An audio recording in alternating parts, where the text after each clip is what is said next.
한국 없으면 미 공군 주력 전투기는 이륙조차 못한다. 놀랍게도 이 말은 지금 2025년 12월 미국 펜타곤과 보잉 본사 회의실에서 터져나오고 있는 냉혹한 현실이자 팩트입니다. 세계 최강이라 자부하던 미 공군의 자존심 F-15EX의 심장부인 조종석을 한국 기업이 뜯어고치게 되었습니다. 그것도 불과 10년 전 너희 기술 수준으로는 절대 불가능하다며 비웃음을 샀던 바로 그 기술로 말입니다. 2015년 우리가 건국 이래 최대 무기 사업인 KF-21을 만들겠다고 나섰을 때 미국은 전투기의 눈이라 할 수 있는 에이사 레이더를 포함한 4대 핵심 기술 이전을 매몰차게 거절했습니다. 당시 우리가 펜타곤 복도에서 흘렸던 피눈물이 오늘날 미국을 역으로 지배하는 가장 강력한 무기가 되어 돌아왔습니다. 보잉이 자존심을 굽히고 한국 한화 시스템을 찾아와 제발 우리 전투기에 당신들의 장비를 달아달라고 손을 내민 이 충격적인 사건. 오늘 이 계약이 대한민국 방산 역사에 어떤 획을 그었는지, 그리고 미국이 왜 한국 앞에 무릎을 꿇을 수밖에 없었는지 그 전율 돋는 반전 드라마를 지금부터 분석해드립니다. 한화 시스템과 보잉은 미 공군의 최신의 전투기 F-15EX와 한국 공군의 F-15K에 탑재될 대화면 다기능 전시기 공급 계약을 정력 체결했습니다. 미국의 군사 전문지 디펜스 뉴스와 에비에이션 위크는 이 소식을 긴급 타전하며 이번 계약을 미국 항공우주 공급망의 거대한 지각 변동이라고 평가했습니다. 미국 방산 시장은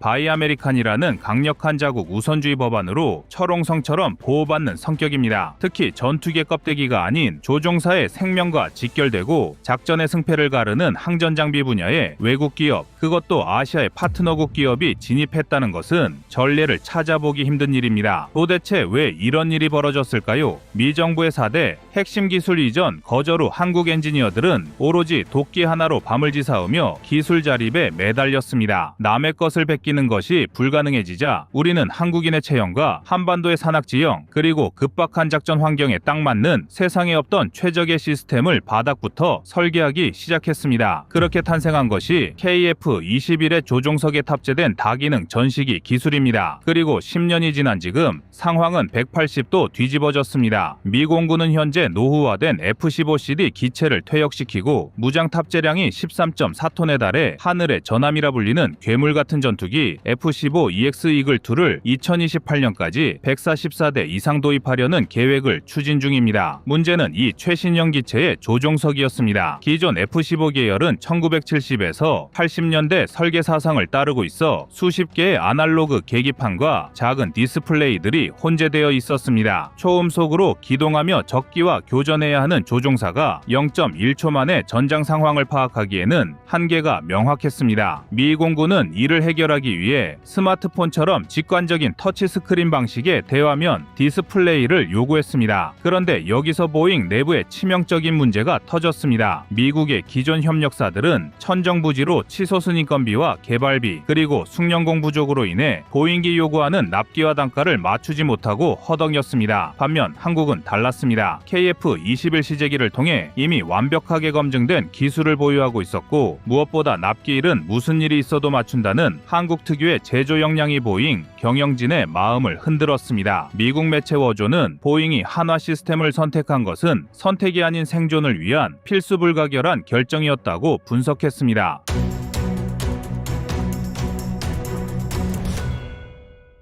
한국산 ELAD는 KF-21 개발 과정에서 축적된 기술을 바탕으로 F-15EX의 임무 컴퓨터와 완벽하게 연동되도록 설계되었습니다. 이 장비는 레이더가 포착한 적기 위치, 잔여 무장량, 연료 상태, 전자전 경보 등 수천 가지 정보를 19인치 이상의 초대형 단일 화면에 3D로 통합해 보여줍니다. 이는 미 공군 조종사들의 작전 효율성을 비약적으로 높여줄 뿐만 아니라 향후 30년 이상 운용될 기체의 유지 보수 비용을 획기적으로 낮춰줄 핵심 솔루션입니다. 특히 주목해야 할 점은 F-15EX가 단순한 제공 전투기가 아니라 스텔스기인 F-22나 F-35가 적진을 타격한 후 막대한 미사일 화력을 쏟아붓는 무기고 역할을 수행한다는 것입니다. 이런 복잡한 임무를 수행하기 위해서는 조종사에게 정보를 가장 명확하고 빠르게 전달하는 디스플레이 기술이 필수적입니다. 그 핵심 신경망을 바로 한국 기업이 담당하게 된 것입니다. 결국 미국이 2015년에 우리를 문전박대했던 그 사건이 역설적으로 한국을 대체 불가능한 기술 파트너로 키워낸 셈입니다. 만약 그때 미국이 기술을 순순히 주었다면 우리는 로키드 마틴의 하청업체로 전락해 그들이 주는 부품을 조립이나 하고 있었을 겁니다. 하지만 우리는 거절당했기에 강해졌고 무시당했기에 독보적인 기술을 갖게 되었습니다. 그렇다면 이제 냉정하게 계산기를 두드려볼 차례입니다. 도대체 보잉은 왜 수많은 글로벌 방산 기업들을 제치고 한국 업체를 파트너로 삼았으며 이 선택이 한국 경제와 방산 생태계에 어떤 돈의 흐름을 만들어낼까요? 먼저 보잉이 처한 벼랑 끝 상황을 직시해야 합니다. 최근 로이터 통신과 블룸버그 등 주요 경제지들은 보잉의 방산 부문이 겪고 있는 만성적인 적자와 공급망 대란을 집중 조명했습니다. 보잉은 2024년 3분기에만 방산, 우주, 보안 부문에서 약 2조 8천억 원에 달하는 막대한 손실을 기록했습니다. F-15EX 프로그램 역시 초기 예상보다 비용이 상승하고 일정이 지연되면서 미 의회의 따가운 눈총을 받고 있는 실정입니다. 미 공군은 더 이상 지연은 용납할 수 없다며 보잉을 압박하고 있었습니다. 이런 상황에서 보잉에게 필요한 것은 혁신보다는 확실함이었습니다. 미국 내 공급망은 인플레이션과 파업 여파로 부품 단가를 맞추기 어렵고 납기를 장담할 수 없는 지경에 이르렀습니다. 반면 한국의 한화 시스템은 KF-21 시제기를 단기간에 성공적으로 비행시키며 항전 장비의 신뢰성을 전 세계에 생중계했습니다. 보잉 입장에서 한화 시스템의 ELAD는 개발 리스크가 제로에 수렴하는 이미 검증된 솔루션이었던 것입니다. 즉 이번 계약은 미국의 선의가 아니라 철저한 자본의 논리와 생존 본능이 만들어낸 결과물입니다. 더욱 중요한 것은 이 계약이 가져올 시장 지배력과 확장성입니다. 미 공군이 도입하는 F-15EX의 대당 가격은 약 9천만 달러에서 1억 달러, 한화로 약 1280억 원에서 1420억 원에 육박합니다. 여기에 들어가는 항전 장비 패키지는 전투기 가격의 상당 부분을 차지하는 고부가 가치 품목입니다. 하지만 진짜 큰 시장은 따로 있습니다. 바로 개량 사업입니다. 미 공군은 F-15EX 144대 도입 외에도 기존 주력기인 F-15E 스트라이크 이글 217대에 대한 대대적인 성능 개량을 추진 중입니다. 수백 대의 전투기 조종석을 전부 뜯어내고 한국산 ELAD로 교체해야 한다는 뜻입니다. 이 파급력은 미국 밖으로 뻗어나갑니다. 글로벌 시장 조사 업체인 스페리컬 인사이츠의 2025년 보고서에 따르면 전 세계 전투기 시장 규모는 2035년까지 약 108조 원 규모로 성장할 것으로 전망됩니다. F-15는 미국과 한국뿐만 아니라 일본, 사우디아라비아, 이스라엘, 싱가포르, 카타르 등 전 세계 7개국이 운용하는 베스트셀러 전투기입니다. 해외 군사매체 글로벌 디펜스의 분석에 따르면 이들 국가가 운용 중인 F-15 계열 전투기는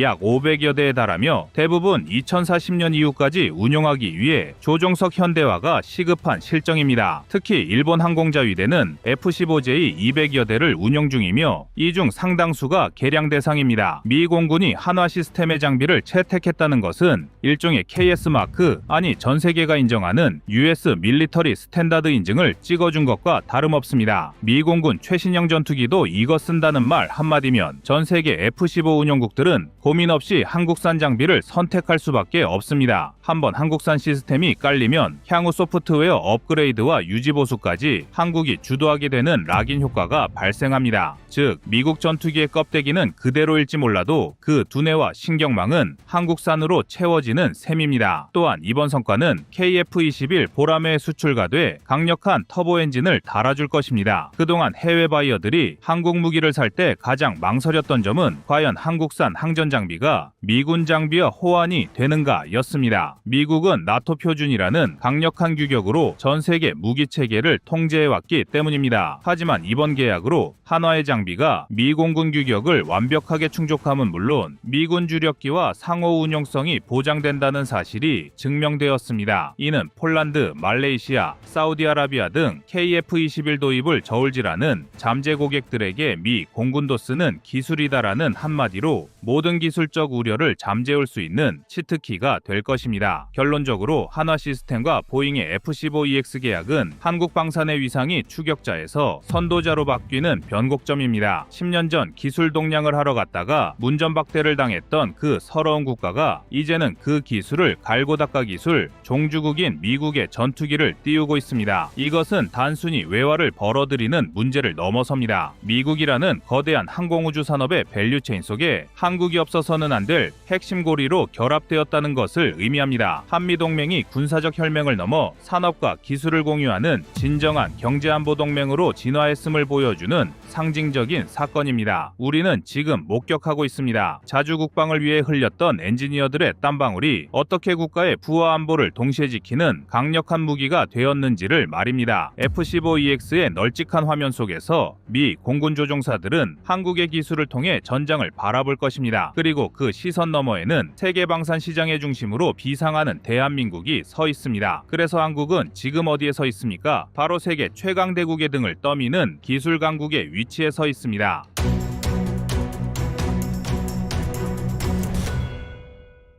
다음은 25년 8월 25일 KF-21 동시에 7대 제작한다 영상입니다. KF-21 보람의 전투기가 단숨에 7대를 동시에 양산한다는 사실이 드러나자 해외 군사 전문가들은 한국이 왜 이렇게 빠른 속도로 생산 체계를 정립할 수 있었는지에 주목하고 있습니다. 이는 단순히 기계적 속도의 문제가 아니라 국산화율, 자동화 설비, 그리고 방산 생태계의 집적도라는 세 가지 요인이 복합적으로 작용한 결과입니다. 한국은 그동안 F-50, T-50 등 경전투기와 고등훈련기를 꾸준히 생산해오며 축적한 경험을 KF-21 개발에 그대로 투입했습니다. 특히 경전투기 생산에서 이미 자동화 로봇과 검사 장비를 독자 개발에 적용한 전례가 있었기에 KF-21 역시 생산 초기부터 자동화 공정을 투입해 시간을 단축시킨 것입니다. 이와 달리 미국의 로키드 마틴이나 프랑스 다소는 오랜 역사를 자랑하지만 생산 라인 구축과 공정 최적화 속도에서 한국보다 뒤처지고 있습니다. 예를 들어 F-35의 경우 초기 양산까지 10년 이상이 소요되었고 안정적인 생산량 확보까지는 무려 15년 가까운 시간이 걸렸습니다. 반면 한국은 불과 3년 만에 시험기 단계를 넘어 양산 라인을 완비했으며 첫 양산분 7대가 동시에 생산되고 있다는 사실이 확인되었습니다. 이는 명백히 세계 주요 전투기 제작국과 비교해 압도적으로 빠른 속도라 할 수 있습니다. 또 하나 주목할 점은 가격 경쟁력입니다. KF-21은 초기 양산 단가가 대당 1,000억 원 이하로 책정되었으며 향후 대량 양산이 본격화되면 800억 원대까지 낮아질 전망입니다. 이는 F-35의 초도 단가가 3,000억 원에 육박했던 것과 극명한 차이를 보입니다. 결국 한국이 보여주고 있는 빠른 양산과 낮은 가격의 조합은 폴란드, 인도네시아, 필리핀 같은 국가들이 KF-21 도입을 현실적으로 검토하게 만드는 결정적 요인입니다. 폴란드는 이미 FA-50 블록 20을 도입한 경험이 있어 카이의 생산 능력과 납기 신뢰성을 직접 체험한 국가입니다. FA-50 계약에서 불과 2년 만에 실전 배치가 가능했던 점은 폴란드 공군이 KF-21에도 큰 관심을 갖게 하는 배경이 되고 있습니다. 또한 동남아시아 국가들은 미국산 전투기를 구매할 경우 길게는 외서 10년의 대기 기간을 감수해야 하지만 한국산 KF-21은 이보다 훨씬 짧은 시간 안에 전력화를 기대할 수 있습니다. 이처럼 KF-21의 동시 양산은 단순한 생산 속도를 넘어 한국이 세계 시장에서 신뢰할 수 있는 빠른 공급자라는 이미지를 확립하는 과정이라 볼 수 있습니다. 이는 단순히 국산 무기 체계의 성공을 넘어 한국 방산 산업 전체가 글로벌 시장에서 차별화된 경쟁력을 가지게 되는 순간이라 할 수 있습니다. KF-21 보람의 전투기의 양산은 단순한 무기 체계의 생산이 아니라 한국이 세계 방산 시장에서 차별화된 경쟁 우위를 어떻게 구축하고 있는지를 보여주는 사례입니다. 미국과 유럽이 여전히 전투기 생산에서 병목 현상을 겪고 있는 상황에서 한국은 불과 몇 년 만에 안정적인 생산 능력을 확보했고 이미 7대가 동시에 조립되어 있다는 사실은 세계적으로도 매우 이례적인 기록입니다. 이제 본격적으로 KF-21 양산 체계의 특징과 미국 및 유럽의 전투기 생산 방식과의 차이를 구체적으로 살펴보겠습니다. KF-21 생산 체계에서 가장 두드러진 특징은 자동화율의 극적인 향상입니다. 전투기 조립은 극도로 정밀한 공정을 요구하기 때문에 기존에는 숙련 인력의 수작업에 크게 의존해왔습니다. 하지만 카이는 리벳 체결, 동체 결합, 대형 패널 가공 등 시간이 많이 소요되는 공정에 자체 개발한 자동화 로봇을 투입했습니다. 예를 들어 동체 패널에 수십만 개 리벳 구멍을 자동으로 뚫고 체결하는 로봇을 적용하면서 수작업 대비 생산 시간 시간을 절반 이상 줄였습니다. 이는 단순히 생산량을 늘리는 것뿐 아니라 품질의 균일성까지 담보하는 효과를 가져왔습니다. 실제로 F-35를 양산하는 미국 록히드 마틴은 수십 년간의 생산 경험에도 불구하고 아직도 리벳 체결과 배선 공정에서 사람의 손에 크게 의존하고 있습니다. 이로 인해 생산 속도가 더딜 수밖에 없으며 미 공군이 원하는 물량을 제때 공급하지 못해 항상 일정 지연 문제가 발생합니다. 반면 카이는 초기의 생산 설계 단계부터 자동화 장비를 반영했기에 짧은 시간에 완성도 높은 생산 라인을 확보할 수 있었습니다. KF-21의 동시 양산 능력은 수치로 비교했을 때 더욱 극명하게 드러납니다. 미국의 F-35는 연간 최대 130대 수준까지 생산량을 늘렸지만 이는 개발 후 10년 이상 지나 안정화된 이후의 결과입니다. 초기 5년 동안은 연간 30대를 넘지 못했고 납품 지연 문제로 미국 정부와 갈등을 겪기도 했습니다. 프랑스 라팔 전투기도 월 최대 생산량이 3-4대에 불과하며 주문 후 실제 인도까지 5년 이상이 걸리는 경우가 많습니다. 스웨덴의 그리펜은 핵심 부품을 해외 의존에 의존하고 있어 연간 생산량조차 공개하지 못하고 있습니다.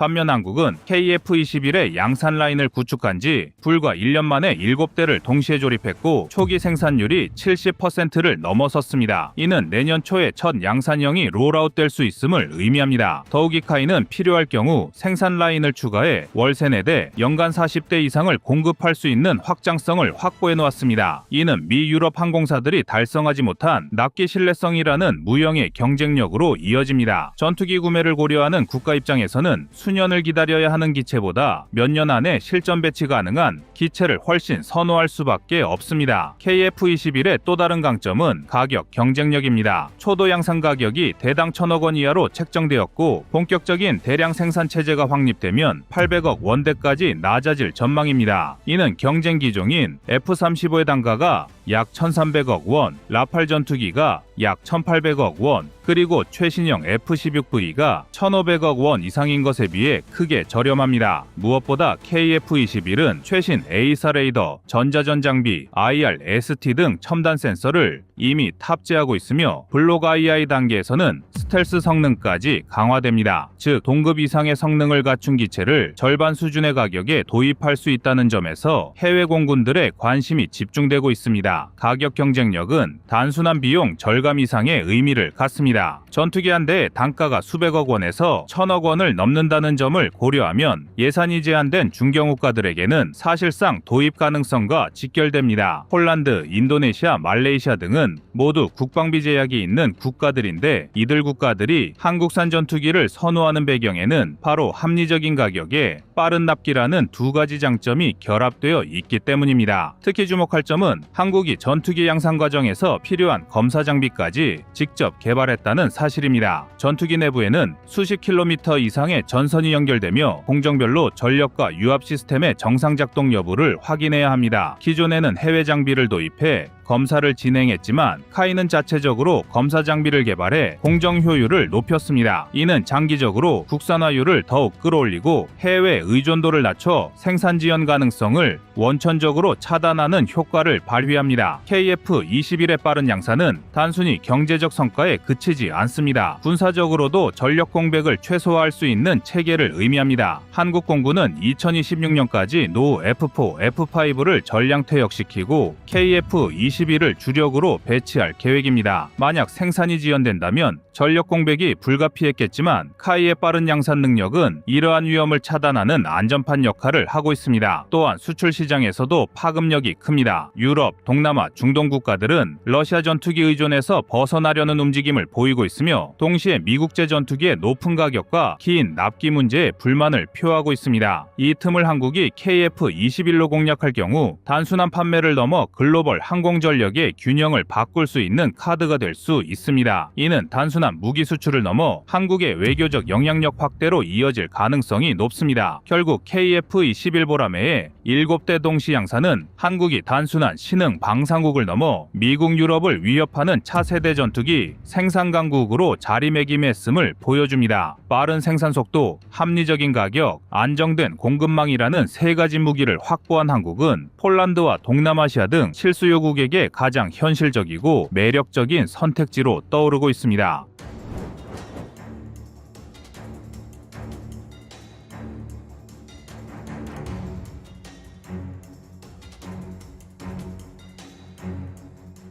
지금 우리는 인류 역사상 가장 조용하지만 가장 치명적인 무기들이 밀집한 바다를 마주하고 있습니다. 바로 한반도의 동쪽 동해입니다. 여러분은 혹시 280이라는 숫자가 무엇을 의미하는지 짐작이 가십니까? 이 숫자는 단순히 배의 척수를 세는 것이 아닙니다. 2026년 현재 한반도 주변 해역과 동해 심해를 도비고 있는 각국의 잠수함 충전력이 무려 280여 척에 달한다는 충격적인 사실입니다. 이는 전 세계 바다를 통틀어 단위 면적당 가장 높은 잠수함 밀도이며 군사 전문가들이 동해를 가리켜 세계에서 가장 위험한 수중 화약고라고 부르는 이유이기도 합니다. 특히 최근 발간된 영국 국제전력연구소의 밀리터리 밸런스 2025 보고서는 이 상황을 매우 심각하게 다루고 있습니다. 이 보고서는 동북아의 수중전력 경쟁이 단순한 양적 팽창을 넘어 질적 파괴의 단계로 진입했다고 분석합니다. 흥미로운 점은 해외 군사 전문 매체들이 이 치열한 각축장 속에서 한국의 독특한 위치에 주목하고 있다는 사실입니다. 미 해군연구소와 네이버뉴스 등 권위 있는 매체들은 한국 해군의 최신형 잠수함인 KSS-3, 즉 도산한창호급 잠수함에 대해 미 해군조차 보유하지 못한 독창적인 카테고리의 무기라며 이례적인 찬사를 보내고 있습니다. 그들은 왜 하필 미국의 핵추진 잠수함도 러시아의 괴물 같은 핵잠수함도 아닌 한국의 디젤 잠수함에 주목하는 것일까요? 그 답은 바로 불가능을 현실로 만든 기술적 변태성에 있습니다. 통상적으로 잠수함 발사 탄도미사일은 거대한 덩치를 가진 핵추진 잠수함에 전유물렸습니다. 하지만 한국은 세계 최초로 배수량 3,000톤급의 비핵 추진 잠수함에 수직 발사관을 탑재해 SLBM을 운용하는 데 성공했습니다. 해외 군사 전문지 더워조는 이를 두고 한국이 게임의 법칙을 바꿨다고 평가했습니다. 이들은 한국은 핵 추진 잠수함을 가질 수 없는 정치적 외교적 제약 속에서 디젤 잠수함의 AIP와 탄도미사일을 결합해 사실상 준 전략 잠수함이라는 새로운 장르를 개척했다고 분석했습니다. 이는 마치 경체 덤프트럭의 엔진을 얹고 스포츠카처럼 달리는 것과 같은 기술적으로 설명하기 힘든 쾌거라는 것입니다. 더욱 놀라운 것은 이 기술이 한국의 독자적인 힘으로 완성되었다는 점입니다. 불과 30년 전만 해도 독일에서 잠수함 도면을 사와 겨우 조립하던 나라가 이제는 대만과 인도 등 잠수함 후발주자들이 한국의 AIP 기술과 설계 도면을 훔쳐가려다 적발될 정도로 기술 제공국의 위치에 올라선 것입니다. 실제로 최근 첩보당국에 의해 적발된 기술 유출 시도 사건은 역설적으로 한국의 잠수함 기술이 세계 시장에서 얼마나 탐나는 먹잇감인지를 증명해 주었습니다. 해외 전문가들은 한국의 잠수함이 가격 대비 성능 면에서 압도적일 뿐만 아니라 동해와 같은 복잡한 해저 지형에서 작전하기에 최적화된 조용한 암살자라고 평가합니다. 현재 동해는 수심이 깊고 물의 온도차가 심해 소리 전달이 왜곡되는 수중미로와 같습니다. 이곳에 중국은 50여 척의 잠수함을 풀어놓으며 서해를 넘어 태평양으로 나가는 길목을 장악하려 하고 있고, 러시아는 태평양 함대의 부활을 꿈꾸며 킬러급 잠수함과 최신형 핵잠수함을 배치하고 있습니다. 일본 역시 22척 체제를 유지하며 소를급과 타이게이급 같은 고성능 잠수함으로 길목을 지키고 있죠. 여기에 북한의 70여 척에 달하는 노후 잠수함과 최근 공개된 신형 잠수함까지 더해지면 동해물 밑은 그야말로 숨쉴 틈 없는 강철의 감옥이랍니다. 이 숨막히는 포위망 속에서 대한민국 해군은 과연 어떤 선택을 했을까요? 단순히 척수를 늘려 대응하는 것은 예상과 인력면에서 불가능합니다. 그래서 한국은 고승도치 전략을 택했습니다. 덩치는 작지만 누구도 감히 건드릴 수 없는 치명적인 가시를 품는 것입니다. 도산한창호급 잠수함 한 척의 건조 비용은 약 1조 원 내외로 추산됩니다. 미국의 버지니아급 핵잠수함이 4조 원을 훌쩍 넘는 것과 비교하면 4분의 1 가격이지만 이 잠수함이 가진 은밀한 타격 능력은 주변국, 특히 중국과 일본의 안보 계산법을 완전히 헝클어 놓고 있습니다. 우리가 발사할 수 있는 현무기엘의 SLBM은 재래식 탄두를 달고 있지만 적의 지휘부나 핵심 시설을 오차 범위 1에서 2m 내로 정밀 타격할 수 있는 능력을 갖추고 있기 때문입니다. 오늘 우리는 280척의 잠수함이 뒤엉킨 동해의 차가운 물 및 그 보이지 않는 전선에서 한국 해군이 어떻게 생존을 넘어 공포의 대상으로 진화했는지, 그리고 이 거대한 수중 체스판에서 우리의 기술과 전략이 어떤 승부수가 되고 있는지 심도 있게 파헤쳐보려 합니다. 해외 외신들이 분석한 객관적인 데이터를 바탕으로 우리가 미처 몰랐던 대한민국 잠수함 전력의 진짜 가치를 재발견하는 시간이 될 것입니다.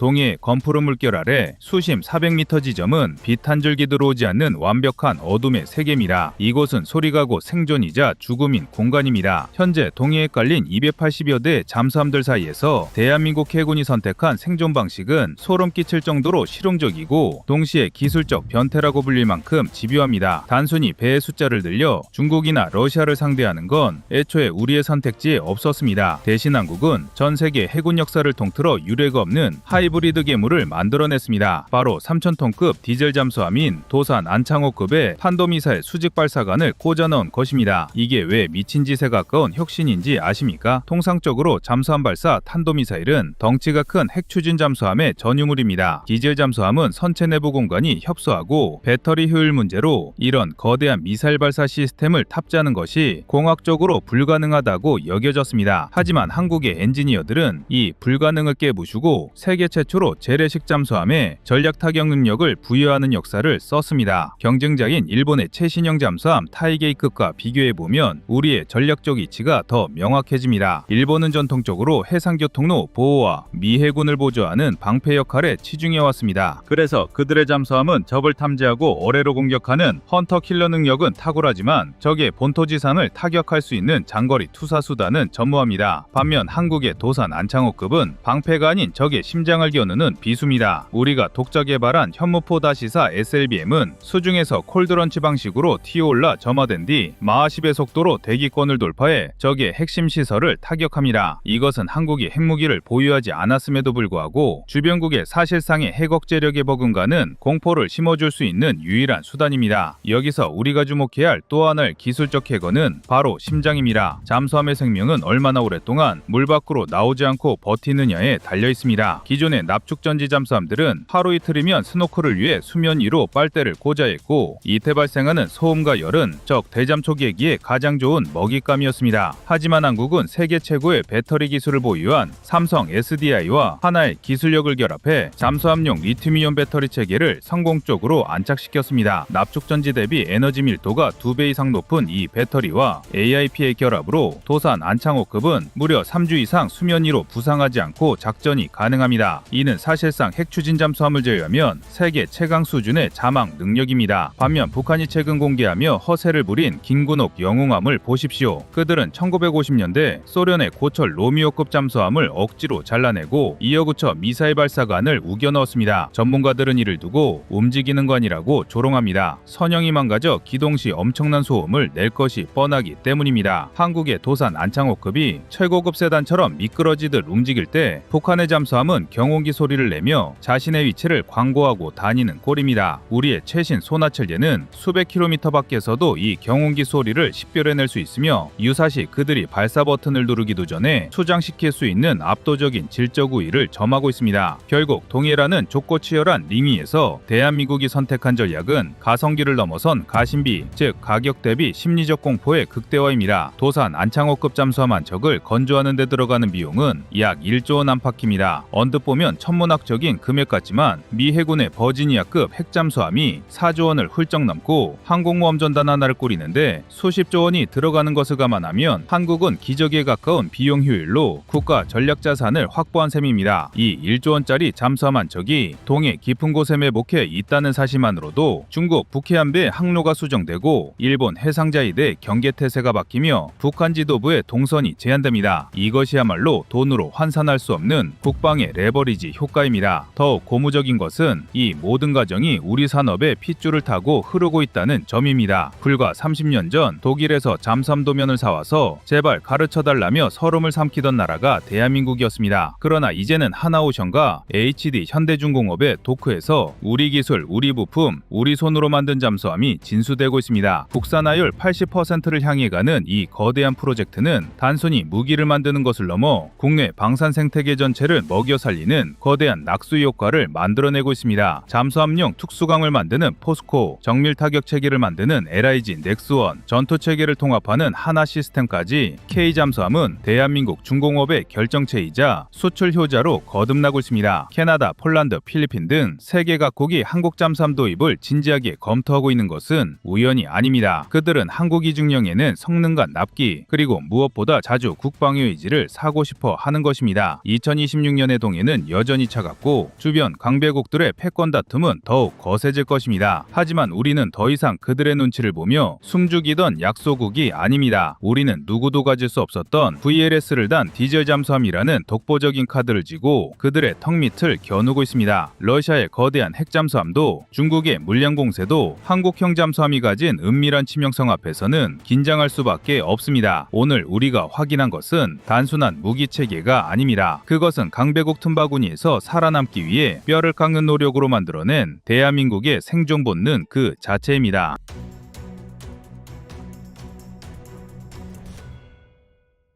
다음은 25년 12월 31일 미 해군 전단 한국 잠수함의 모두 박살나 영상입니다. 미 해군이 특히 주목한 지점은 소음 수치 그 자체보다 패턴이었습니다. 일반적으로 재래식 잠수함은 배터리 충전이나 전력 전환 구간에서 탐지 가능성이 높아집니다. 암무함은 이 구간에서조차 음향 특성이 급격히 변하지 않았고 탐지 알고리즘이 예상한 패턴과 다른 움직임을 보였습니다. 방산업계 관계자들 사이에서는 한국형 전투 체계가 센서 데이터를 단순 표시가 아니라 판단 우선순위로 재구성해 승조원의 대응 속도를 끌어올린 구조라는 점이 반복 언급됩니다. 탐지 이후 대응까지 걸리는 시간이 기존 대비 수십 % 단축되도록 설계됐고 이는 미 해군의 탐지 주기 계산을 어긋나게 만드는 요인으로 작용했을 가능성이 큽니다. 정량적인 비교에서도 이 장면의 의미는 분명해집니다. 독일 212 A급 잠수함은 약 1800톤급으로 저소음 연안 작전에 특화돼 있고 일본 소류급은 4000톤이 넘는 대형화로 장기 항속에 초점을 둡니다. 도산 안창호급은 이 둘 사이에 위치하지만 단순한 중간 선택지가 아닙니다. 연안과 원양을 동시에 고려한 설계, 연합작전을 전제로 한 전투체계 통합, 국산화율 80% 이상이 적용된 센서와 소프트웨어 구조까지 포함돼 있습니다. 한 척당 건조 비용은 약 1조 원 수준으로 알려져 있으며 이 비용으로 확보되는 작전 방향과 체계 완성도를 감안하면 가격 대비 성능 측면에서 경쟁력이 있다는 평가가 이어집니다. 이 결과 뒤에는 우리 국민들로 모르는 처절한 개발 역사와 시간이 쌓여 있습니다. 설계 초기 단계에서 한국은 추진축 배열과 선체 형상을 수차례 수정했고 시험 수조 데이터와 실제 해상 시운전 결과가 일치하지 않아 설계를 되돌린 사례도 있었습니다. 일정 지연과 비용 부담을 감수하면서도 독자 설계를 고수한 이유는 명확했습니다. 연합작전 환경에서 스스로 통제 가능한 잠수함을 만들겠다는 판단이었습니다. 이번 괌 훈련은 그 판단이 숫자와 결과로 증명된 첫 장면입니다. 미 해군이 가장 자신 있는 바다에서 한국 잠수함이 쉽게 잡히지 않았다는 사실은 우연이 아니라 축적의 결과로 읽힙니다. 바다 아래에서 벌어진 이 침묵의 싸움은 한국 해군 잠수함 전력이 이미 다른 좌표에 올라섰음을 보여주고 있습니다. 이번 괌 해역 연합훈련을 이해하려면 미 해군과 한국 해군이 서 있던 출발선부터 정확히 봐야 합니다. 미 해군은 세계에서 가장 정교한 대잠전 체계를 가진 조직입니다. 수십 년간 축적된 음향 라이브러리, 수온약 층별 탐지 모델,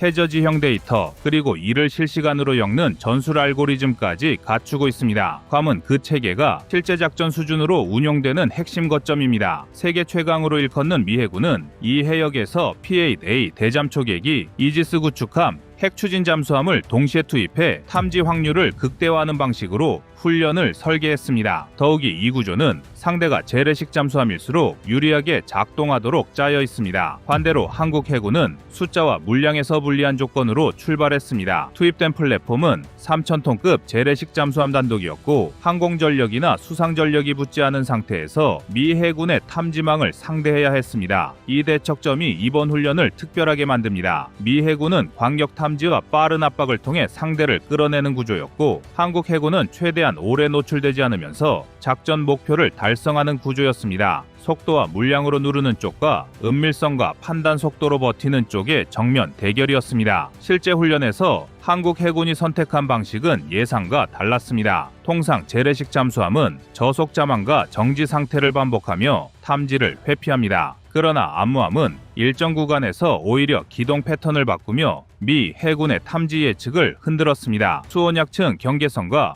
해저지형 음영을 활용해 이동 경로를 짧게 끊고 탐지주기와 탐지주기 사이에 공백을 계산해 움직이는 방식이었습니다. 이 과정에서 중요한 역할을 한 것이 한국형 전투체계입니다. 센서에서 들어오는 정보를 그대로 나열하지 않고 위협 가능성 순으로 재정렬해 승조원의 판단 시간을 줄이는 구조입니다. 방산업계 내부에서는 이 판단 소요 시간이 기존 대비 수십 % 이상 줄어든 것으로 알려져 있습니다. 미 해군 입장에서 가장 까다로웠던 지점은 패턴 붕괴였습니다. 탐지 알고리즘은 상대의 움직임이 반복될수록 정확도가 올라갑니다. 그런데 암무함은 배터리 전환, 속력 변화, 수심 이동 구간에서 음향 특성이 급격히 튀지 않도록 설계된 운용을 보여줬습니다. 일반적으로 재래식 잠수함은 특정 구간에서 소음이 증가하지만 이번 훈련에서는 그 변곡점이 흐릿해졌습니다. 미 해군의 탐지 체계가 어디쯤 있을 것이라는 계산은 됐지만 실제 접촉으로 이어지지 않는 상황이 반복된 것입니다. 여기서 미 해군과 한국 해군의 철학 차이가 드러납니다. 미 해군은 압도적인 센서와 플랫폼으로 상대를 빠르게 포착하고 제거하는 구조를 갖고 있습니다. 반면 한국 해군은 제한된 자산으로도 최대 효과를 내기 위해 작전 전 단계에서 시나리오를 촘촘히 쪼개는 방식을 택해왔습니다. 이번 훈련에서도 암무함은 단일 목표를 오래 유지하지 않았고 탐지되었을 가능성이 조금이라도 높아지는 순간 바로 작전 구도를 바꿨습니다. 이 판단이 현장에서 즉각 이루어졌다는 점이 중요합니다. 사전에 짜인 매뉴얼이 아니라 실시간 데이터에 기반한 대응이 가능했기 때문입니다. 정량적으로 보면 이 차이는 더 실감납니다. 괌 해역 훈련에서 미 해군은 수십 개 이상의 소노부위를 순차적으로 투하하며 탐지 밀도를 높였고 항공 감시 주기도 실전 수준으로 유지했습니다. 그럼에도 한국 잠수함은 특정 시간대에만 간헐적으로 음영 구간에서 포착됐을 뿐 지속 추적에는 실패했습니다. 이는 소음 수치 하나로 설명되지 않습니다. 추진 체계의 안정성, 전력 관리, 전투 체계 판단 속도, 승조원 숙련도가 동시에 맞물린 결과입니다. 이 지점에서 도산안창호급 잠수함의 설계 철학이 드러납니다. 2급은 원양 항해와 연합 작전을 동시에 염두에 두고 만들어졌습니다. 국산화율 80% 이상이 적용된 전투 체계와 센서 구조는 연합 훈련에서도 운용 제약을 최소화했고 외부 체계에 과도하게 의존하지 않는 구조는 현장 판단의 자유도를 높였습니다. 미 해군 입장에서 한국 잠수함은 성능 수치로만 예측하기 어려운 상대가 된 셈입니다. 결국 이번 훈련은 누가 더 많은 장비를 가졌는지의 문제가 아니었습니다. 어떤 쪽이 바다를 더 잘 이해하고 그 이해를 작전으로 전환할 수 있었는지의 문제였습니다. 미 해군의 압도적인 탐지망 앞에서 한국 해군은 숨는 데 그치지 않고 스스로 작전의 리듬을 만들었습니다. 이 장면은 한국 해군이 더 이상 연안 방어용 전력에 머물지 않는다는 사실을 현장에서 증명한 사례로 남습니다. 태평양 한복판에서 벌어진 이 대척점의 싸움은 한국 해군 작전 역량이 이미 다른 단계로 올라섰음을 실감하게 만드는 장면이었습니다.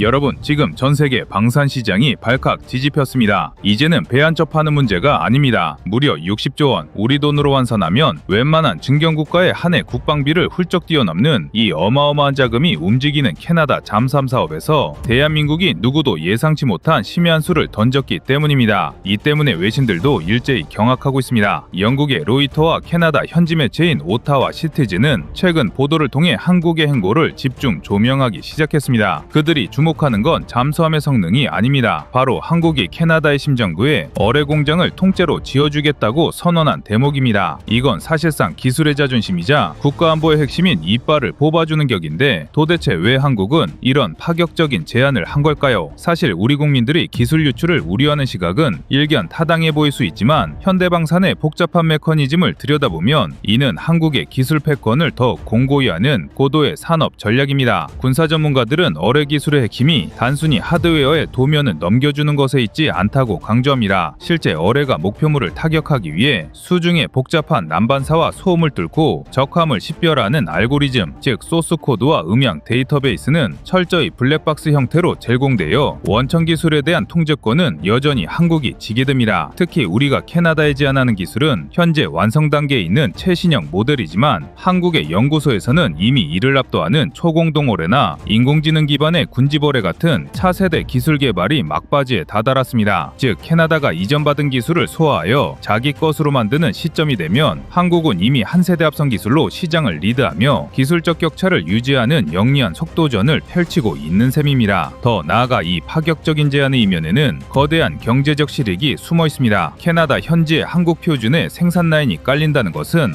향후 수십 년 동안 들어갈 수조 원 규모의 유지보수 부품과 성능 개량 사업을 한국이 독점한다는 락인 효과를 의미합니다. 또한 우리는 이 이빨을 내어주는 대신 캐나다의 세계적인 항공기업 봄바르디어로부터 민항기 제조 및 특수 임무기 개조 기술을 흡수하는 거대한 산업적 빅딜을 추진하고 있습니다. 결국 이는 기술 공유가 아니라 북미 시장의 심장부에 한국 방산의 거점을 박아넣고 서구권의 첨단 기술을 역으로 흡수하여 대한민국을 대체 불가능한 글로벌 방산 허브로 만드는 거대한 포석이라 할 수 있습니다. 캐나다 국방 조달을 책임지는 국무장관이 직접 한국의 거제 오포조선소를 방문한다는 소식은 이미 외신들 사이에서 한국 승리설에 불을 지피는 신호탄으로 해석되고 있습니다. 미 해군 연구소 뉴스에 따르면 캐나다는 현재 북극해를 둘러싼 러시아와 중국의 해상 위협에 맞서기 위해 극도로 예민해진 상태입니다. 그런데 지금까지 믿었던 우방국들은 정작 핵심 기술을 내놓으라는 요구엔 입을 꾹 닫고 있습니다. 독일의 티센크루프 마린 시스템즈는 유럽 특유의 보수적인 기술 유출 방지 정책을 고수하며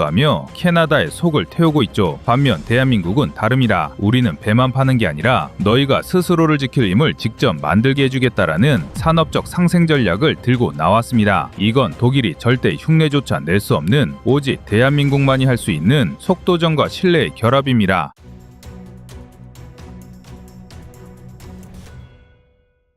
서구권 전문가들이 분석하는 한국의 우위는 정량적인 데이터에서도 극명하게 드러납니다. 독일의 최신형 잠수함 212CD급은 노르웨이와 공동개발 중이지만 초도함 인도시기가 2030년대 중반으로 밀리며 캐나다의 안보 공백을 메우기엔 턱없이 늦다는 평가를 받습니다. 반면 한국의 도산 안창호급 잠수함은 이미 실전 배치가 완료되어 운용 중이며 국산화율은 무려 76%를 상회합니다. 이는 부품 수급의 독립성으로 의미하며 캐나다가 한국을 선택할 경우 군수지원 체계에서 미국과 유럽의 눈치를 보지 않아도 된다는 뜻입니다. 캐나다 국방부는 현재 약 445억 달러로 이는 하나 약 60조 원 규모의 예산을 책정해두고 있는데 이 거대 자본이 한국으로 흘러들어올 경우 우리 경제에 미칠 파급력은 상상 그 이상입니다. 이는 조선업의 호황을 넘어 하이테크 방산부품 산업 전체가 수십 년 먹거리를 확보하게 되는 것이죠. 사실 이 모든 전략의 이면에는 우리 방산기술진의 눈물겨운 사투가 숨어 있습니다. 과거 우리는 어뢰한 발을 제대로 만들지 못해 외국 기술에 매달려야 했던 시절이 있었습니다. 하지만 이제는 세계에서 몇 안 되는 독자 어뢰 개발국으로 우뚝 섰습니다. 이번에 캐나다에 제안한 어뢰 공장 건설은 우리가 수십 년간 축적한 정밀 유도무기 기술의 정수를 공유하겠다는 결단입니다. 이는 무기만 판매하는 것이 아니라 캐나다의 국방산업 구조 자체를 한국 체계로 편입시키겠다는 고도의 전략적 포석입니다. 외신들은 이를 두고 기술 식민지화가 아닌 진정한 의미의 기술 동맹이라며 극찬하고 있습니다. 한국은 지금 전 세계 잠수함 시장의 판도를 완전히 바꾸고 있는 중입니다. 국가 간 거래에서 배를 만드는 기술만 좋다고 60조 원이라는 거금이 움직이지 않습니다. 캐나다가 한국에 제안해 눈이 번쩍 뜨인 진짜 이유는 따로 있습니다. 바로 전 세계에서 단 몇 개국만이 보유한 중어뢰 유도 제어 기술과 소나 체계의 핵심 인프라를 캐나다 땅에 직접 박아넣겠다는 파격적인 약속 때문입니다. 사실 방산업계 관계자가 아니면 잘 모르는 비밀이 하나 있습니다. 독일이나 프랑스 같은 유럽의 전통 강호들은 잠수함을 팔 때 절대 무장통합 권한을 온전히 넘겨주지 않습니다. 자기네 어뢰만 써야 한다는 조건을 붙이거나 내부 소스 코드를 철저히 암호화해서 소입국을 기술적 종속 상태로 만들어버리죠. 하지만 대한민국은 다릅니다. 우리는 아예 물고기를 잡는 법, 즉 어뢰를 직접 양산하는 공장을 캐나다 현지에 짓겠다고 제안했습니다. 이건 공장 하나 지어주는 수준이 아닙니다. LIG 넥스원이 개발한 범상어와 청상어는 세계 최고 수준의 명중률을 자랑합니다. 특히 범상어는 수중에서 적함을 추격할 때 발생하는 각종 소음 속에서도 목표물을 정확히 식별하는 인공지능형 항법 기술이 탑재되어 있습니다. 이 기술을 개발하기 위해 우리 연구진은 동해 복잡한 수중 지형과 수온 변화 데이터를 수천 번이나 분석하며 밑바닥부터 쌓아 올렸습니다. 북방과학연구소와 민간 기업들이 협력하여 국산화율을 90% 가까이 끌어올린 이 무장 체계는 이제 이제 캐나다가 미국에만 의존하던 무기 조달 창구를 다변할 수 있는 유일한 탈출구가 된 셈입니다. 독일의 DM2A4래가 성능 면에서 우수할지 몰라도 기술 이전을 극도로 꺼리는 그들의 태도는 캐나다에게 비싼 장난감을 사는 것과 다름없는 불안감을 주었습니다. 이 데이터를 수치로 비교해보면 한국의 우월성은 더욱 선명해집니다. 한국의 도산 안창호급 잠수함은 수직 발사관을 6개에서 10개까지 갖추고 있어 유사시 잠대지 탄도미사일을 투사할 수 있는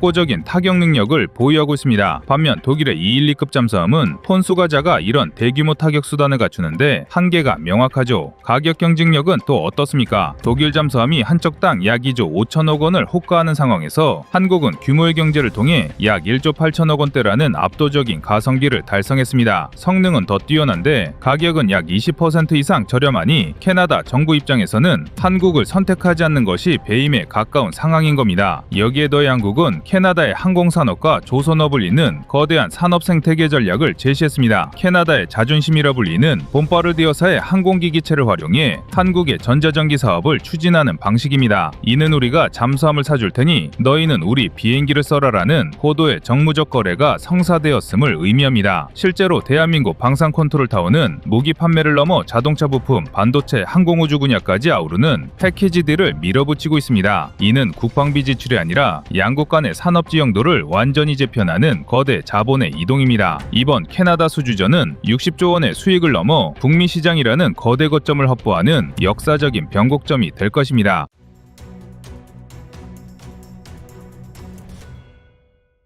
다음은 25년 4월 22일 캐나다 항공무기 대량 구입한다고 영상입니다. 흔히 알려져 있듯이 K9 자주포는 혹한 환경에서 탁월한 성능을 보이기로 유명합니다. 그러나 그 이면에는 두 차례 비공개 에피소드가 존재합니다. 첫 번째는 극저온 실험 중 발생한 유압계통 동결 사태입니다. 연구진이 핀란드와 노르웨이와 유사한 환경을 재현하여 극한 운용 시험을 진행하던 당시 예측을 뛰어넘는 한파가 불어닥쳤습니다. 그 결과 주포구동부 전체가 한순간에 얼어붙어 움직이지 않게 되었는데 현장에서 즉시 히터와 임시 가열 배관을 연결해 극적으로 사태를 수습했습니다. 이후 이 경험을 토대로 저온 보강 기술을 대폭 강화하여 K9이 북유럽 국가를 비롯해 추운 기회 운영국에게서도 문제없이 작동한다라는 극찬을 얻는 결정적 계기가 마련되었습니다. 그런데 두 번째 문제는 초도 양산 과정에서 발생했습니다. 바로 포신균열 사고입니다. 당시 시험 사격에 사용된 일부 화약이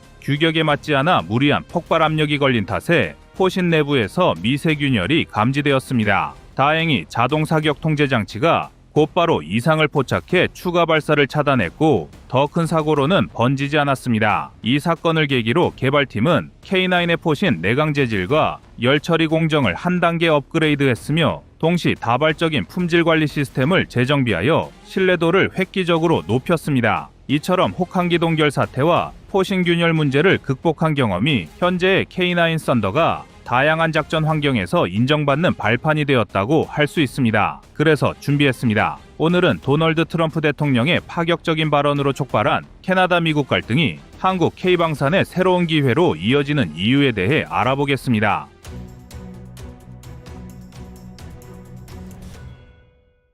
최근 트럼프 대통령이 캐나다를 향해 미국의 51번째 주가 되어라 라는 조롱 섞인 발언을 했고 이에 많은 캐나다인들이 강한 분노를 표출한 바 있습니다. 이 때문에 캐나다 안팎에서는 또다시 미국 우선주의가 시작된다면 캐나다는 어떻게 해야 하나라는 우려가 급증하고 있습니다. 그 결과 여행 취소, 미국 제품 불매, 나아가 군사 분야에서도 탈미국을 고려하는 움직임이 나타나고 있습니다. 특히 군사 분야에서의 의존도 축소는 캐나다가 그동안 상상하지 못했던 시나리오였습니다. 하지만 트럼프 대통령의 막무가내 행보를 여러 차례 지켜본 캐나다 정부가 이번에는 확실한 대안을 마련하려는 듯 보입니다. 바로 이 대목에서 한국의 K9 자주포를 포함한 K방산이 급부상하고 있습니다. 캐나다 육군이 추진 중인 IFM 프로그램이 본격화되면서 자주포 다연장 로켓, 대공방어체계 등 여러 무기를 신규 도입하려는 움직임이 구체화되고 있기 때문입니다. 캐나다가 전통적으로 사용해온 미국산 자주포로 주로 M109 계열이 노후화되어 업그레이드가 시급한 상태에서 국제시장에서 이미 혹한기 성능과 나토 표준 호환성을 입증받은 K9 썬더가 관심의 중심에 섰습니다. 또한 캐나다와 미국 사이의 갈등 상황이 장기화될 가능성이 제기되면서 캐나다 정부로서는 미국만 바라보고 있다가는 자칫 대외 정책상 큰 부담을 떠안을 수 있다는 고민이 깊어지고 있습니다. 만약 트럼프의 최근 행보가 현실로 이뤄진다면 동맹국을 상대로 한 고율 관세 부과나 방위비 증액 요구가 반복될 가능성을 배제할 수 없습니다. 이는 곧 캐나다가 군사주권과 방위산업 정책을 스스로 조절하기 어려워진다는 의미이기도 합니다. 이 때문에 캐나다 정부는 탈미국을 선언하며 미국과의 거리두기에 열을 올리고 있습니다. 그렇다면 캐나다가 갑작스럽게 방위산업 현대화에 관심을 두는 가장 큰 이유는 무엇일까요? 그 배경으로 꼽히는 핵심 중 하나가 바로 북극 항로입니다. 지구온난화로 북극해가 상당 부분 녹아들면서 북극 항로가 새로운 물류와 에너지 거점으로 부상하고 있습니다. 이 항로를 선점하려는 러시아의 움직임이 적극적으로 감지되고 있는데 러시아 북방 함대와 잠수함 전력이 북극해 전역을 장악하려는 듯한 모습을 보이고 있습니다. 때문에 나토 회원국인 캐나다 입장에서는 미국과 공조해야 한다는 공식이 오랫동안 유지되어 왔지만 만약 미국이 자국 이익을 우선시하며 동맹이기 때문에 더 많은 방위 분담금을 내라는 식의 태도로 일관한다면 캐나다는 진퇴양난에 빠질 수밖에 없습니다. 이때 캐나다가 할 수 있는 선택지는 무기 수입선을 다변화하여 국가안보의 틀을 더욱 자립적으로 구성하는 것입니다. 여기에 한국이 제안하는 무기 패키지는 매우 매력적인 대안으로 떠오르고 있습니다. 이미 전 세계 곳곳에서 실전 배치되어 뛰어난 성능을 발휘한 K9 자주포를 비롯해 러시아와 마찬가지로 장거리 지상 표적을 견제할 수 있는 K239 천무 다연장 로켓 그리고 LSAM과 연계될 가능성도 거론되는 천공2 같은 대공방어 체계가 대표적입니다. 또 잠수함 전력을 강화하고자 할 때 고려해볼 만한 도산 안창 호급도 있습니다. 더 나아가 캐나다 공군 전력 측면에서도 한국의 FA-50 경전투기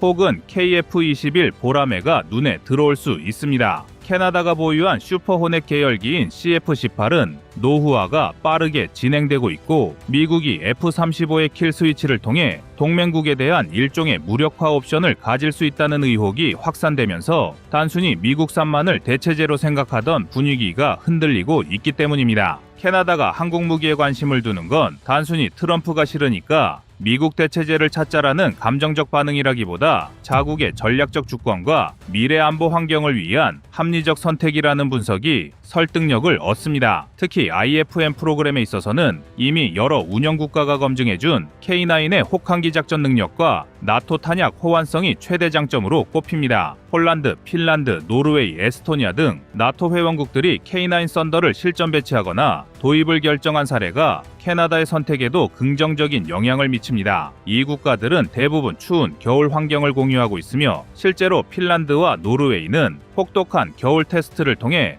K9의 기동성 사격 안정성을 확인했습니다. 캐나다 또한 앞에서 열거한 나라들과 기후 조건이 유사하므로 이미 입증된 기술에 대한 신뢰감을 가질 수밖에 없습니다. 또한 K9의 후속 개발 버전인 K9A2, K9A3도 계획이 착실하게 진행되고 있어 향후 성능 업그레이드를 장기적으로 지원받을 수 있다는 점이 도입국 입장에서 큰 매력입니다. 미국산 무기의 경우 신규 기종이 출시되면 이전 버전에 대한 지원이나 부품 수급이 제한적으로 바뀌는 경우가 잦지만 한국은 도입국 요구에 맞춰 맞춤형 계열 개량을 적극적으로 제한하기 때문에 전체 운용 주기 비용을 절감할 수 있다는 평가가 나옵니다. 일반 대중들에게는 잘 알려지지 않았지만 F-35 킬 스위치 논란이 있었습니다. 이런 기조는 최근 들어 유럽 여러 나라에서도 F-35의 킬 스위치 논란을 두고 논의가 한창입니다. 그동안에는 음모론 수준으로 치부되던 이야기였지만 트럼프 대통령이 동맹국을 상대로 강공을 펼치는 장면을 여럿 연출하면서 정말 미국이 마음먹으면 전투기를 원격으로 멈춰 세우는 것이 가능하지 않을까라는 불안감이 확산되는 양상입니다. 캐나다 역시 같은 우려를 공유하고 있으며 이로 인해 한국산 전투기 검토에 열려있는 태도를 보일 가능성이 있습니다. 물론 F-35와 KF-21이 추구하는 기술적 스펙이나 전술 운용 개념이 다르지만 미국이 제공하는 무기에 대해 통제력을 얼마나 확보할 수 있느냐는 관점에서 보면 한국산 무기가 훨씬 유연하다는 장점이 있습니다. 결국 이번 사태는 방위산업이라는 거대한 시장에서 미국이 독주해왔던 구도가 균열을 일으킬 수 있음을 보여줍니다. 캐나다가 미국 대신 한국을 선택하게 된다면 다른 국가들에도 미국 의존을 줄이고 대안을 마련하자라는 목소리가 더욱 힘을 얻을 가능성이 높습니다. 그리고 그 중심에는 이미 세계 시장에서 탁월한 성능을 인정받은 K방산 제품들이 자리하게 될 것입니다. 특히 주목해야 할 점은 캐나다와 같은 선진국이 한국 무기를 도입하는 사례가 늘어날수록 한국 방위 산업이 신흥국, 개발도상국 전형이라는 편견을 깨뜨리고 더 넓은 시장에 진출할 수 있으리라는 기대감입니다. 이미 호주가 K9 자주포를 들여오면서 선진 방위 산업 시장에 문을 연 사례가 있고, 폴란드 역시 대대적인 K2 전차 K9 자주포 구매로 한국 무기의 신뢰도를 크게 끌어올렸습니다. 캐나다는 나토 내부에서도 상당한 영향력을 행사하는 국가 중 하나입니다. 세계 10위권의 경제대국이며 군사력 역시 질적으로는 상당한 수준을 유지해왔습니다. 만약 캐나다가 본격적으로 K방산의 문호를 개방해 대규모 도입 계약을 체결한다면 이를 계기로 한국과 캐나다 간 교류가 획기적으로 늘어날 가능성이 있습니다. 예컨대 K9 운용을 위한 정비 개량 센터를 캐나다 현지에 설치하거나 잠수함 전투기 등을 연계 개발 공동 운영하는 모델이 거론될 수도 있습니다. 더욱이 북극해에 대한 관심이 전 세계적으로 커지는 상황에서 캐나다의 전략적 지위가 높아질수록 한국 또한 캐나다를 통해 북극 항로 관련 협력이나 국제적 해양 안보 활동에서 더 큰 역할을 할 수 있습니다. 이는 단순한 무기 수출 이상의 외교적 효과로 이어질 수 있다는 뜻입니다. 트럼프 대통령의 강경 발언이 불러온 파문은 분명 논쟁적이지만 반대로 생각하면 한국 방산에게는 뜻밖의 기회가 될 수 있습니다. 물론 캐나다가 실제로 미국을 완전히 배제하고 한국 무기를 대거 구매할 것이라고 단정 지을 순 없습니다. 하지만 기존과 달리 선택지 중 하나로 한국이 매우 진지하게 검토되고 있다는 점이 중요합니다. 결론적으로 캐나다가 미국과의 갈등을 계기로 무기 구매 소스를 다변화하려는 움직임을 본격화한다면 K9을 비롯한 K방산 제품들이 첫 번째 선택지로 부상할 가능성이 큽니다. 대한민국의 방산무기 체계들은 세계 최정상급 혹한 환경 운용성에서도 원활히 작동하며 서방권 국가의 표준이라고 할 수 있는 나토 호환성을 갖추고 있습니다. 또한 가격 대비 성능은 단연으뜸입니다. 또한 미국과 달리 지속적 업그레이드 지원이라는 여러 강점을 두루 갖추고 있기에 캐나다가 구매할 수 있는 충분한 선택지입니다. 이 때문에 캐나다에서 진행될 군 현대화 과정에서 한국 무기가 얼마나 높은 비중을 차지하게 될지 그 추이에 관심이 집중되고 있습니다.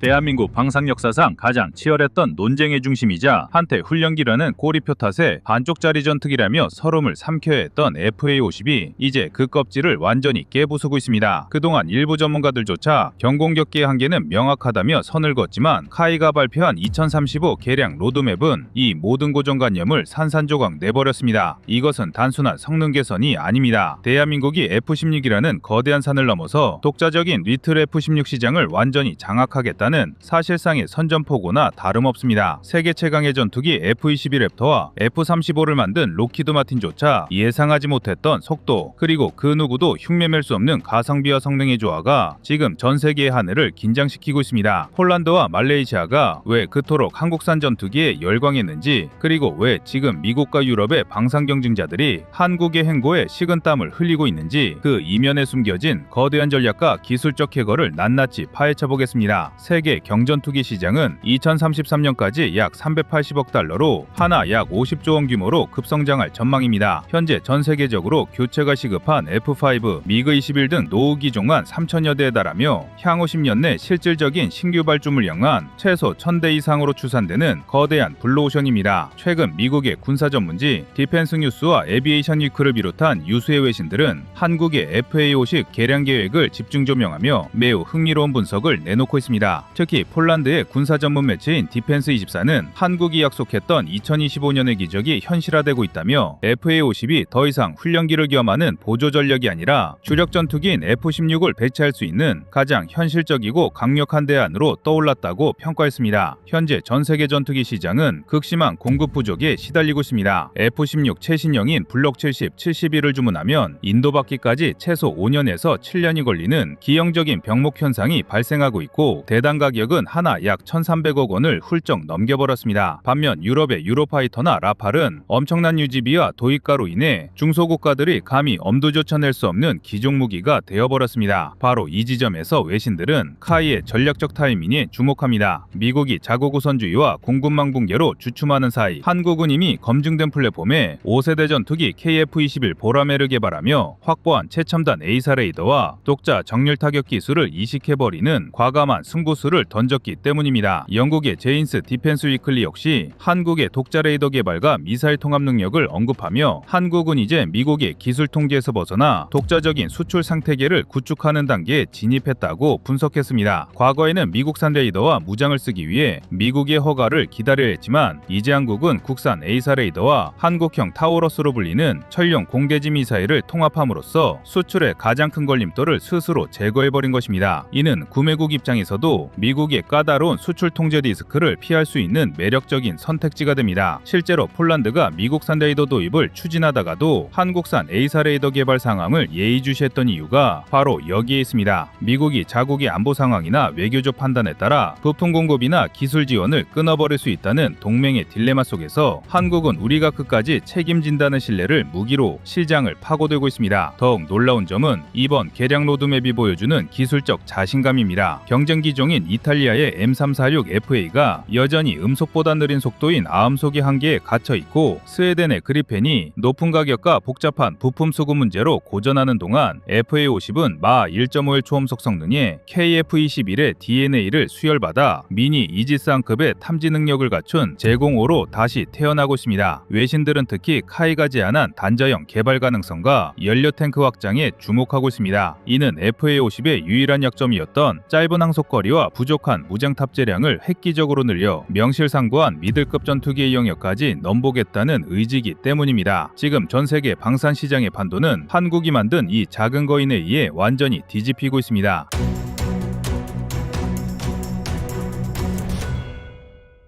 이번 카이의 대대적인 개량 로드맵에서 가장 먼저 우리의 심장을 뛰게 하는 지점은 바로 눈의 진화입니다. 그동안 FA50은 뛰어난 기동성에도 불구하고 기계식 레이더의 한계로 인해 눈 나쁜 파이터라는 꼬리표를 달고 다녔지만 이제는 KF-21 보라매를 위해 피땀 흘려 개발한 국산 A사 레이더가 이식되면서 전쟁의 판도를 바꾸는 게임 체인저로 거듭나고 있습니다. 기존 기계식 레이더가 약 60에서 70km 전방의 적을 탐지하며 한 번에 하나의 목표물만 겨우 추적했다면 국산 A사 레이더는 100km 밖의 적을 먼저 보고 다수의 표적을 동시에 추적하여 경멸하는 먼저 보고 먼저 쏘는 현대 공중전의 필수 능력을 갖추게 되는데 이는 단순히 성능이 좋아진 것이 아니라 F-16V급 최신형 전투기와 대등한 탐지 능력을 확보했다는 것을 의미합니다. 특히 주목해야 할 부분은 LIG 넥스원과 하나 시스템이 벌이는 치열한 기술 경쟁이 만들어낸 국산화의 기적입니다. LIG 넥스원이 개발한 ESR-500A 레이더와 하나 시스템의 공랭식 A사 레이더는 이미 이탈리아 등 경쟁국이 흉내낼 수 없는 수준의 소형화와 경량화를 달성했으며 최근 공개된 대전자전인 ECM 기능은 적이 강력한 전파 방해를 시도해도 이를 비웃듯 뚫고 들어가 목표를 타격하는 압도적인 생존성을 증명했습니다. 이것이 왜 중요하냐면 과거에는 레이더 소스 코드를 미국이 지고 있어 성능 개량이나 국산 무기 통합 때마다 천문학적인 통합 비용을 지불하고 허락을 구해야 했지만 이제는 레이더 하드웨어부터 소프트웨어까지 100% 우리 손으로 통제하게 되어 국산 미사일을 마음대로 장착할 수 있는 진정한 기술 독립을 이루었기 때문입니다. 이러한 독자적인 눈을 갖게 되자 그동안 사거리 20km 안팎의 단거리 교전만 가능했던 FA50의 주먹은 수백 킬로미터 밖을 타격하는 전략무기로 진화하고 있습니다. 카이는 이번 로드맵에서 국산 장거리 공대지 미사일인 천령의 통합을 공식화했는데 이는 길이 13m 남짓한 소형 전투기가 적의 방공망 사거리 밖에서 핵심 지휘부나 벙커를 정밀 타격할 수 있는 능력을 갖게 된다는 충격적인 사실을 시사합니다. 기존의 무거운 2000파운드급 미사일 대신 FA50의 체급에 맞춰 1500파운드급으로 경량화한 개량형 천령을 탑재함으로써 무장 장착의 물리적 한계를 영리하게 극복했습니다. 여기에 더해 카이는 그동안 FA50의 가장 치명적인 약점으로 지적받았던 짧은 다리, 즉 부족한 항속거리를 늘리기 위해 기체 뒤쪽에 훈련용 후방석을 과감히 드러내고 그 공간을 연료 탱크와 전자장비로 채우는 단자 전자형 개발과 대형 컨포멀 연료 탱크 기술을 적용하고 있습니다. 이는 작전 반경을 기존 대비 20에서 30% 이상 획기적으로 늘려주며 공중급유 프로브까지 장착될 경우 이론상 한반도 전역은 물론 주변국까지 작전 영역에 넣을 수 있게 됩니다. 조종석 내부 역시 KF-21과 F-35에 적용된 대화면 시연기를 적용하여 수십 개의 아날로그 계기판을 하나의 거대한 터치스크린으로 통합했는데, 이는 조종사가 복잡한 전장 상황을 직관적으로 파악하게 하여 생존율을 극대화할 뿐만 아니라 FA-50을 도입한 국가가 자연스럽게 KF-21 같은 5세대 전투기로 넘어오게 만드는 완벽한 징검다리 역할을 하게 될 것입니다. 결국 이번 카이의 FA-50 개량 로드맵이 우리에게 던지는 메시지는 명확합니다. 대한민국 방위산업이 이제는 선진국이 만든 무기를 하청 생산하거나 조립하는 수준을 넘어 시장의 니즈를 정확히 파악하고 독자적인 기술로 새로운 표준을 제시하는 플랫폼 홀더의 위치에 올랐다는 것입니다. 현재 국제 방산 시장에서 F-16 최신 블록 실실 72의 가격은 대당 약 1,300억 원에서 1,500억 원에 육박하며 주문 후 인도까지 5년 이상 기다려야 하는 상황입니다. 반면 개량된 FA-50은 그 절반 수준인 약 6억에서 700억 원대의 가격으로 F-16 성능의 80% 이상을 제공하며 국산 A사 레이더와 국산 미사일 패키지를 통해 구매국의 안보 환경에 맞춘 즉각적인 전력화가 가능합니다. 이것은 국방 예산이 넉넉지 않은 동남아시아, 동유럽, 남미 국가들에게 거부할 수 없는 매력적인 제안이며, 미국조차 자국의 F-16 생산 라인이 포화 상태인 상황에서 동맹국들에게 한국의 FA-50을 사라고 권할 수밖에 없는 독보적인 틈새 시장을 장악했음을 의미합니다. 과거 F-5나 미그기 같은 노후 기체를 대체할 시장 규모만 전 세계적으로 3천여 대에 달하는데, 이 거대한 시장에서 FA-50과 경쟁할 수 있는 기종은 사실상 전무합니다. 무엇보다 이번 개량 사업은 단순한 수출 중대를 넘어 우리 공군의 전력 증강과 항공우주 산업의 생태계를 완성한다는 점에서 엄청난 파급 효과를 가집니다. FA-50에 적용된 기술들은 고스란히 KF-20 보람의 성능 개량과 차세대 무인기 개발로 이어지는 선순환 구조를 만들고 있으며, 레이더와 미사일 소프트웨어까지 모두 국산함으로써 그동안 해외 업체에 지불했던 막대한 라이선스 비용과 유지보수 비용을 국내 산업으로 환류시키고 있습니다. 방산 전문가들은 이번 프로젝트가 완료되는 2030년대 중반이면 한국이 미국, 러시아, 프랑스에 이어 세계 4대 항공기 수출 강국으로 도약할 것이라 전망하고 있으며, 이는 수만 개의 양질의 일자리와 수십조 원의 경제적 부가가치를 창출하는 우리 경제의 새로운 심장이 될 것입니다. 한때 훈련기로 만든 전투기가 얼마나 싸우겠냐는 비아냥을 들었던 꼬마 비행기는 이제 대한민국 자주국방의 의지와 기술력이 집약된 매서운 매가 되어 전 세계 하늘을 호령할 준비를 마쳤습니다. 우리는 지금 남의 것을 빌려 쓰던 민족에서 우리 것을 세계에 심는 민족으로 변화하는 가슴 벅찬 역사의 현장을 목격하고 있는 것입니다.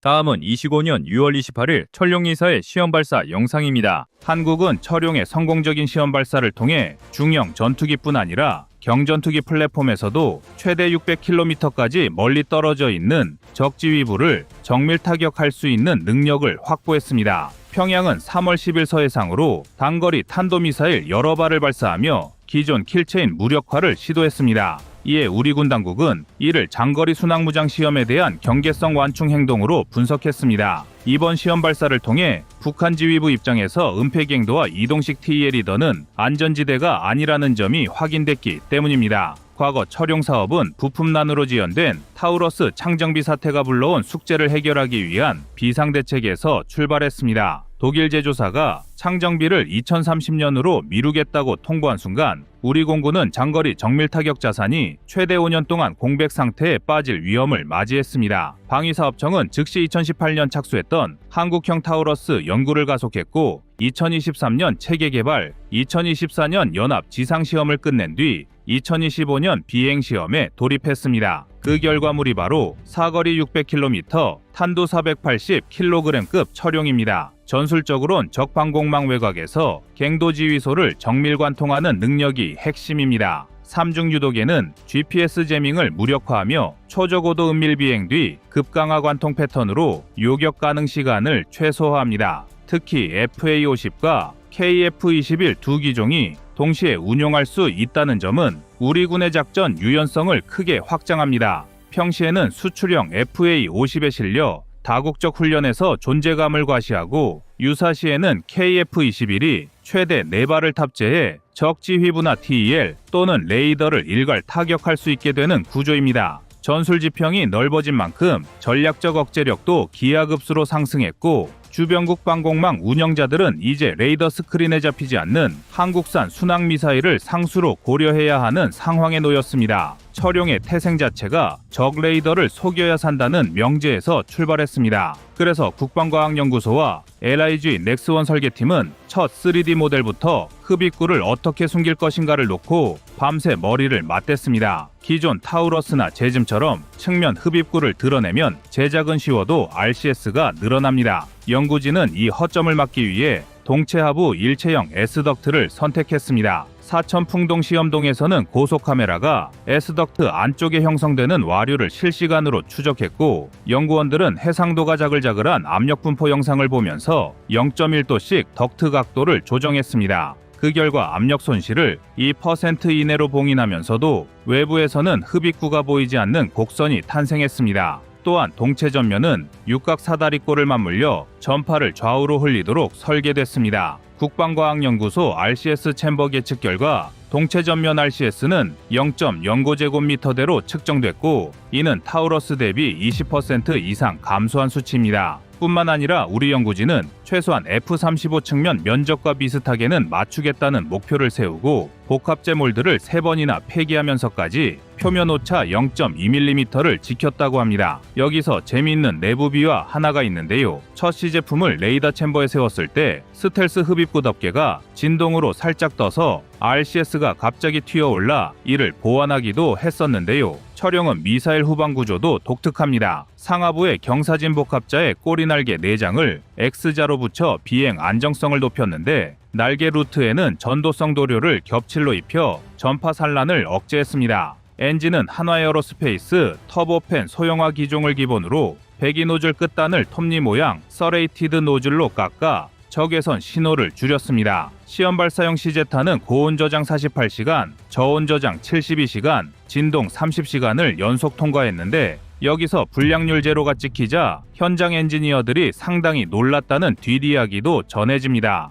또 하나 강력한 숨은 포인트가 있는데요. 철용은 연료통을 습식 복합자의 탱크로 제작했습니다. 알루미늄 리벳을 없애서 스텔스 단면을 깨끗이 유지하려는 의도였는데 이 공법 덕에 10년 이상 연료를 뺄 필요 없이 보관할 수 있는 저가스 증발 구조가 완성됐습니다. 이 과정에서 국내 기업 두산 모빌리티 이노베이션이 드론용 수소 탱크 기술을 응용해 내부 코팅제를 개발하는 계기가 됐습니다. 이 덕분에 단일 버전으로 FA50과 KF21 두 기종에 그대로 장착할 수 있게 됐고 추가 유도형으로 따로 개발할 필요가 사라졌습니다. 마지막으로 연구진은 조달청 등록명, 장거리 공대지 유도탄 투 시절부터 장착 파일런 스트러트까지 전파 흡수 코팅을 했습니다. 발사 순간 파일런이 미사일과 분리돼도 기체에서 RCS 스파이크가 튀지 않도록 플랩과 파일런 사이 틈새까지 흡수 필름을 붙였다고 합니다. 결국 철용의 스텔스 비화는 엔진 흡입구부터 파일런 분리면까지 레이더에 적힌 모든 숫자를 지우려는 한국 개발진의 광적인 노력으로 탄생한 것입니다. 대한민국이 철용에 부여한 첫 임무는 북한 깊숙한 갱도까지 정밀 관통 그리고 살아서 돌아오기였습니다. 그래서 사거리를 600km로 잡았습니다. 남해나동의 해상에서 발사해도 북한 전역을 포괄하고 유사시 일본 서부나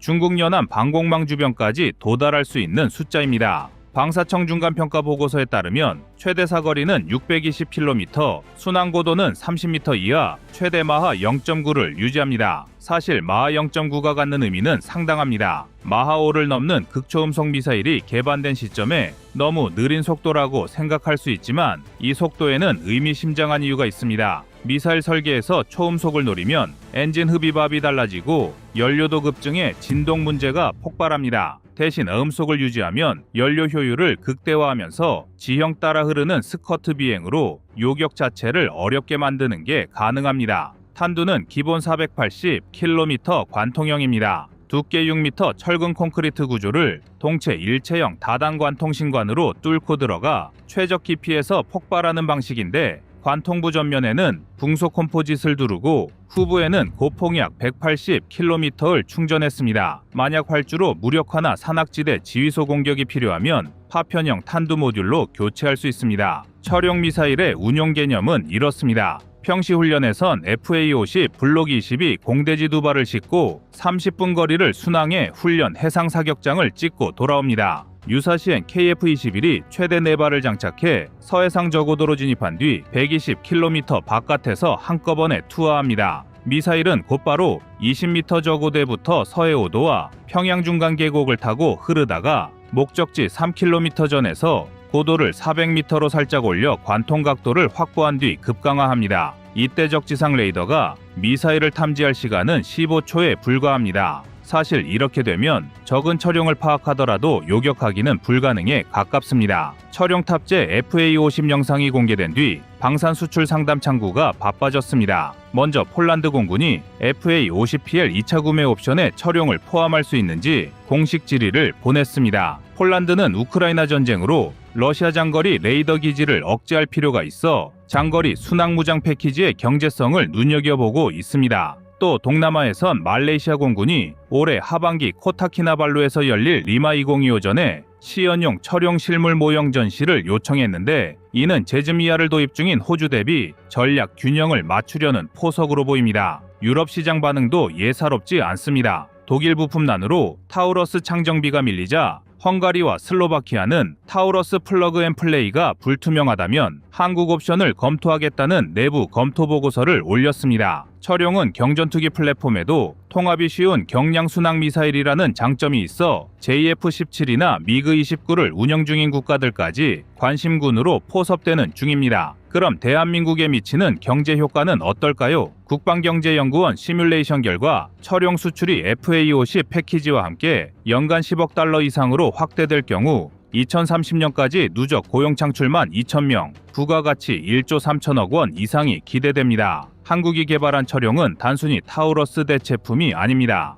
이는 한국군이 선제보복 타격을 자립화한 결정적 퍼즐이며 세계 경전투기 무장 패러다임까지 뒤흔드는 새로운 기준입니다. 적성국 갱도와 TEL은 이제 언제든 관통당할 수 있는 위험 노출지대가 됐고 동맹국은 한국산 스텔스 순항무기를 통해 자국 방어 공백을 채울 명분을 얻었습니다. 처룡이 실전 배치되는 순간 한반도 안보 지형뿐 아니라 동북아 힘의 균형, 나아가 글로벌 방산 시장의 교차점을 다시 쓰게 될 것이라고 군 전문가들을 분석하고 있습니다. 엔진 흡입구를 숨긴 작은 바늘이 결국 동북아의 전략 지형을 바꾸는 은밀한 창으로 변모하게 만들었는데 이것을 대한민국의 기술력으로 성공시킨 것입니다. 그리고 그것을 바로 처룡이라는 국산 장거리 공대지 미사일로 새로운 도약을 시작했습니다.